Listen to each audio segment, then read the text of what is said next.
Welcome back to the video lecture series on Python specialization. In the last few lectures we have discussed various control structures that are offered by Python and how we can apply various control structures like conditional control structures and loop control structures in various applications. In today's lecture we will see what are the various data structures that are offered by Python.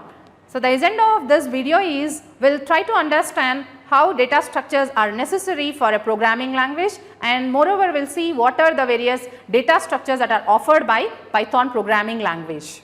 Let me give you an intuitive overview of what is the necessity of various data structures in a programming language.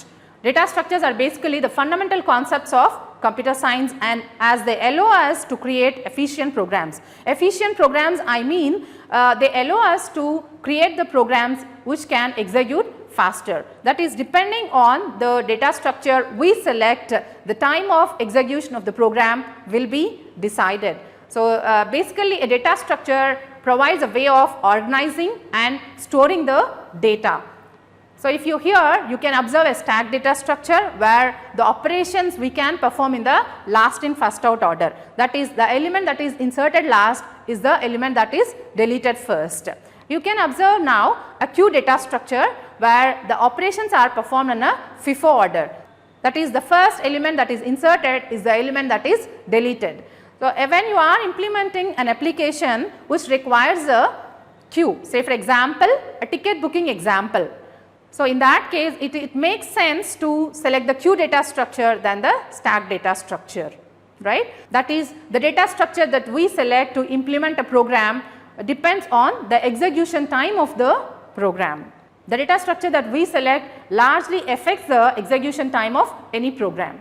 So, now let us see what are the various data structures that are offered by Python. Of course, Python offers various primitive data structures, the numerical data types like integer, float, complex. In addition to them, it also offers various Boolean data structures like true and false. So, these are all the data structures, they are known as the primitive data structures because we can store a single element using these data types. They do not allow us to store a collection of elements, but in certain applications it is required to have collection of elements processing. In that case, how do we do that? So, to support that kind of processing, Python also offers various collection data structures which are known as the non-primitive data structures like list, tuple, dictionary, then sets and also strings.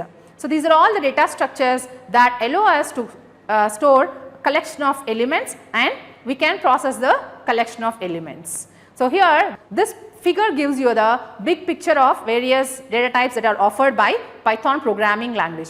So, if you look at this, so here it has various primitive data types like numerical, float, complex, then the Boolean data types where we can store a single element.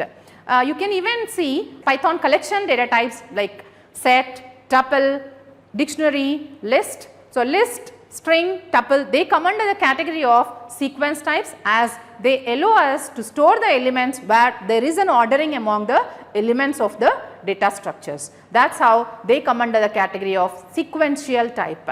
Whereas there is no ordering among the elements of dictionary and set. That is how they are not under the category of sequence type. So, here you can have a look at examples of various collection data structures, the list, tuple, set and dictionary. Of course, all these data structures they allow us to create the collection of elements, but there are some variations in the properties and the way we process them. If you observe list and tuple, they come under the category of ordered data structure or the sequential type as there is an ordering among the elements that we store in the data structures. So, set and dictionary there is no ordering among the elements and they do not come under the ordered data structures, right. So, then if you observe coming to the mutability, list and tuple come under the category of mutable data structures as they allow us to alter the elements of these data structures. So, tuples are non-mutable data structures,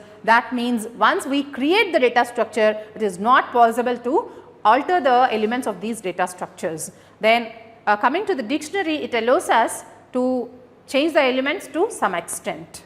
So, in this video we have seen what are the various data structures that are offered by Python, including the non-primitive data structures. In the next video, we will see in detail about each of these data structures and then how to create them, then how do we process each of these data structures in detail. Thank you for watching this video.